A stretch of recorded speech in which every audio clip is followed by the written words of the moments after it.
வணக்கம் மக்களே. இந்த வீடியோவில் நாம் IPL 2026 தொடரின் 50வது லீக் போட்டியான லக்னோ சூப்பர் ஜெயண்ட்ஸ் மற்றும் ராயல் சேலஞ்சர்ஸ் பெங்களூரு அணிகளுக்கு இடையேயான போட்டியின் முழு விவரங்களை பார்க்க உள்ளோம்.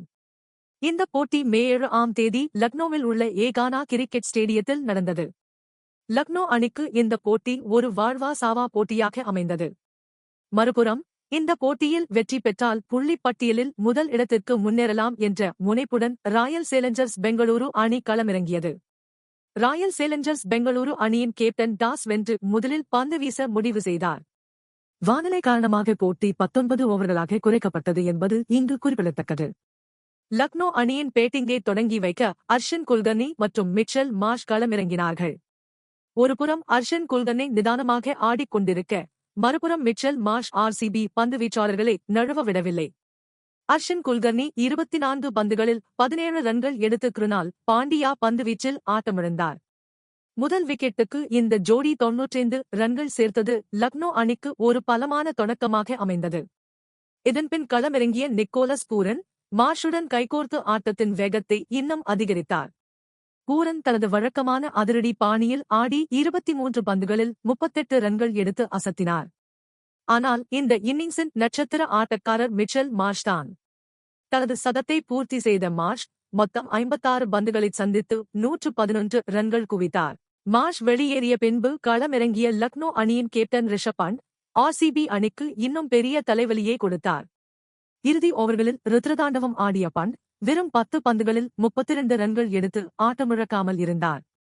இறுதியில் லக்னோ அணி 19 ஓவர்கள் முடிவில் 3 விக்கெட் இழப்பிற்கு 209 ரன்கள் என்ற இமாலய இலக்கை அடைந்தது. மழையின் காரணமாக DLS முறைப்படி RCB அணிக்கு 19 ஓவர்களில் 213 ரன்கள் எடுக்க வேண்டும் என்ற இலக்கு நிர்ணயிக்கப்பட்டது. இந்த பெரிய இலக்கை துரத்தி களமிறங்கிய RCB அணிக்கு தொடக்கமே பெரிய அதிர்ச்சியாக அமைந்தது. லக்னோ அணியின் பந்துவீச்சாளர் பிரின்ஸ் யாதவ் அபாரமாக பந்து வீசி அசத்தினார்.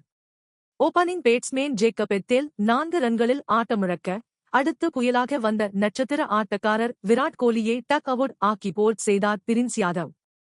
இந்த நெருக்கடியான சூழலில் கேப்டன் ரஜத் படிதார் மற்றும் தேவதூத் படிக்கல் ஜோடி சேர்ந்தார்கள். படிக்கல் 25 பந்துகளில் 34 ரன்கள் எடுத்து ஆறுதல் கொடுத்தார். ஆனால் கேப்டன் ரஜத் படிதார் பொறுப்புடனும் அதே சமயம் வேகமாகவும் ஆடினார். அவர் 31 பந்துகளில் 61 ரன்கள் குவித்து RCB அணியின் நம்பிக்கையை மீட்டெடுத்தார். ரொமாரியோ ஷெப்பர்ட் 15 பந்துகளில் 23 ரன்களும், கிருணால் பாண்டியா 16 பந்துகளில் 28 ரன்களும் எடுத்து அணிக்கு உதவி செய்தாலும் தேவையான ரன் ரேட்டை எட்டுவது கடினமாகவே இருந்தது. லக்னோ அணியின் ஸ்பின் பவுலர் ஷாபாஸ் அகமது முக்கிய கட்டத்தில் பந்து வீசி 3 ஓவர்களில் 33 ரன்கள் விட்டுக் கொடுத்து 2 முக்கிய விக்கெட்டுகளை வீழ்த்தி RCB-யின் நம்பிக்கையை உடைத்தார். கடைசி சில ஓவர்களில் டிம் டேவிட் RCB அணிக்கு ஒரு புதிய நம்பிக்கையை கொடுத்தார். தனது வலிமையான ஆட்டத்தை வெளிப்படுத்திய டிம் டேவிட் வெறும் 17 பந்துகளில் 40 ரன்கள் விளாசினார். கடைசி ஓவரில் RCB அணியின் வெற்றிக்கு 20 ரன்கள் தேவைப்பட்டது. லக்னோ கேப்டன் ரிஷப் பண்ட் இந்த முக்கியமான ஓவரை திக்வேஷ் ரதியிடம் கொடுத்தார். திக்வேஷ் ரதி அந்த ஓவரில் வெறும் 10 ரன்கள் மட்டுமே விட்டுக் கொடுத்து அசத்தினார்.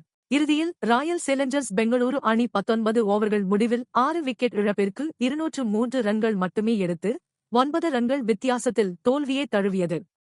இந்த போட்டியில் அபாரமாக பந்து வீசி 3 விக்கெட்டுகளை வீழ்த்திய பிரின்ஸ் யாதவின் பங்களிப்பு லக்னோ அணியின் வெற்றிக்கு மிக முக்கிய காரணமாக அமைந்தது. பேட்டிங்கில் சதம் அடித்து அசத்திய மிச்சல் மார்ஷ் ஆட்டநாயகன் விருதை தட்டிச் சென்றார். மீண்டும் ஒரு அசத்தலான போட்டியின் விவரங்களுடன் உங்களை சந்திக்கிறேன். நன்றி, வணக்கம்.